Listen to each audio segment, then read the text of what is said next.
Seja bem-vindo aqui ao canal Cristo em Vós. Então, nós estamos a fazer aqui uma série sobre os 5 pontos do arminianismo. E neste vídeo nós vamos falar sobre o 5º ponto. Mas eu gostaria que você desse uma observada aqui nesta tela. Se reparares bem, verá que os 5 pontos do arminianismo são completamente opostos, né, aos 5 pontos do calvinismo. Como você bem pode ver aqui na tela, nós temos o primeiro ponto do arminianismo, nesse caso, que é o livre-arbítrio.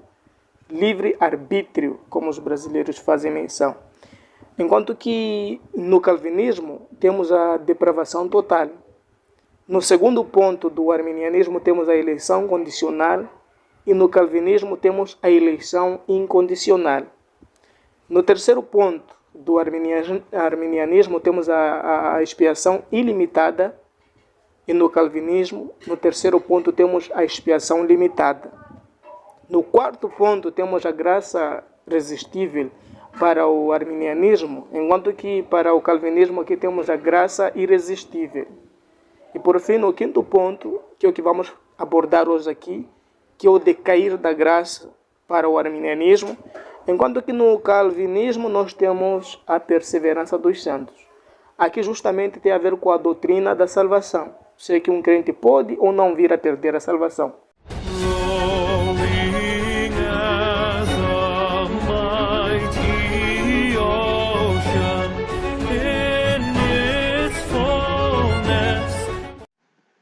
Graça e paz. Este é o canal Cristo em Vós. E nesse último vídeo, no 5º vídeo, nós vamos falar do 5º artigo e também falar do 5º ponto do arminianismo. O 5º ponto do arminianismo é conhecido como queda da graça. Embora o nome dá a entender que os arminianos creem em perda de salvação, essa aceitação não é unânime.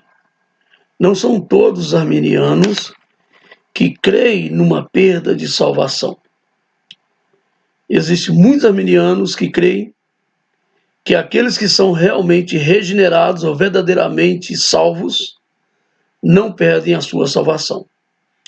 Por essa razão, esse 5º artigo do arminianismo, ele deve ser investigado. Mas, para fechar esse vídeo, nós vamos comentar o que realmente a Bíblia ensina sobre todos os pontos que nós comentamos aqui. O que a Bíblia ensina? A Bíblia ensina que Deus salva pecadores. O Deus triuno, 3 pessoas distintas em uma só divindade, Pai, Filho e Espírito Santo, unânimes e em plena comunhão, trabalham na execução da salvação do pecador. Por isso que eu disse que Deus salva pecadores. O Pai fazendo a escolha, o Pai escolhendo, o Filho cumprindo a vontade do Pai, remindo o salvo por meio da cruz, em uma morte substitutiva, morreu no lugar do pecador. O Espírito Santo executando o propósito do Pai e do Filho, aplicando a salvação naqueles que foram eleitos, naqueles que foram salvos, naqueles cujos nomes estão escritos no livro da vida. O Espírito Santo aplicando a renovação do pecador, a renovação do homem. Pai, Filho, Espírito Santo, o Deus Trino, um só Deus, em 3 pessoas distintas, faz tudo do princípio ao fim.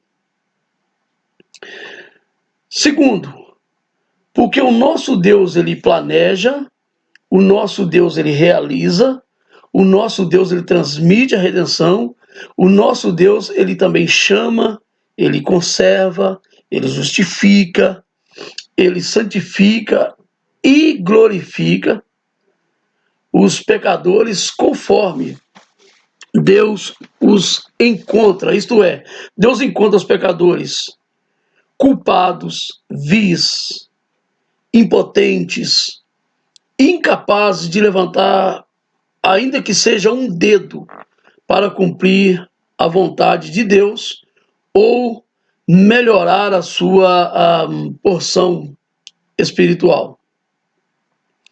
Nós, como crentes, como salvos, nós devemos tomar o cuidado de não suavizar o pecado e não suavizar o pecador, sabendo que do coração do homem vão os maus intentos e o salário do pecado é a morte.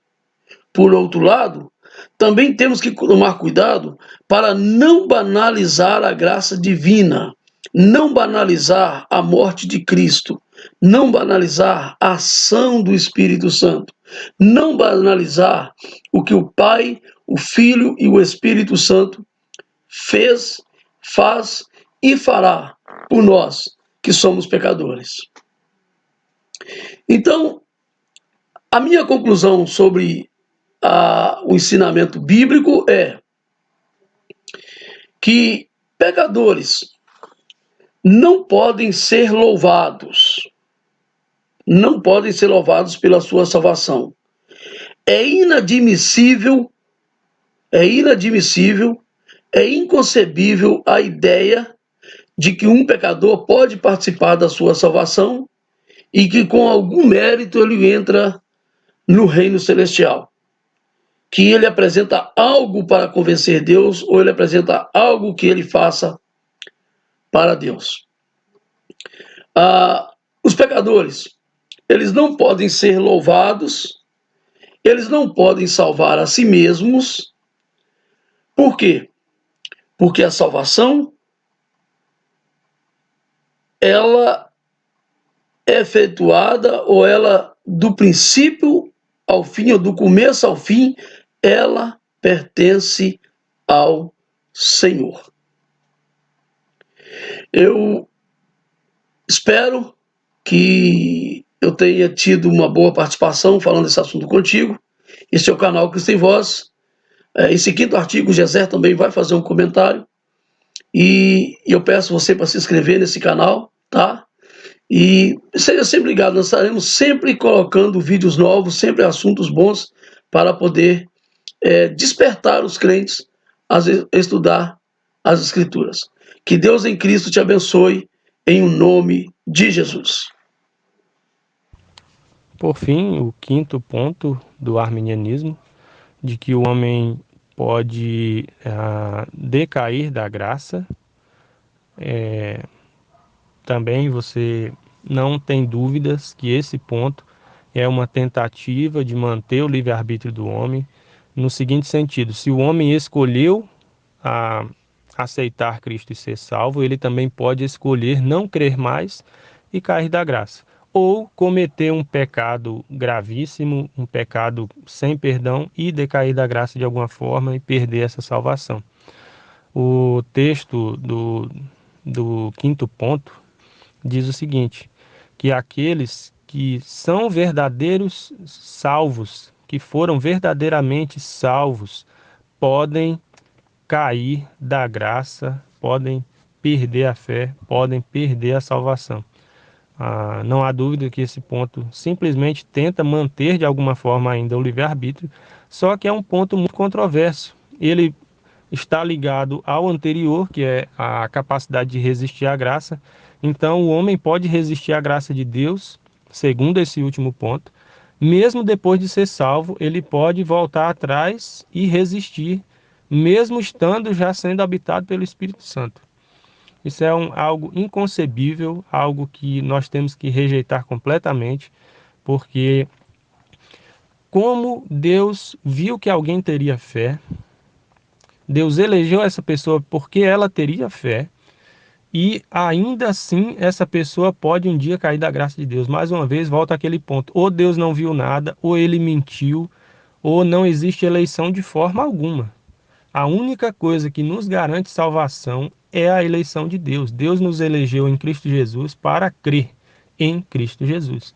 Portanto, esse último ponto talvez seja um dos piores, que entra em contradição com todos os outros. Pois se Deus viu, como que o homem pode, depois de Deus ter visto que ele teria fé, eleito e salvo esse homem, enviado o Espírito Santo para habitar em seu coração, ele ainda perder essa salvação? Isso é completamente impossível e insano.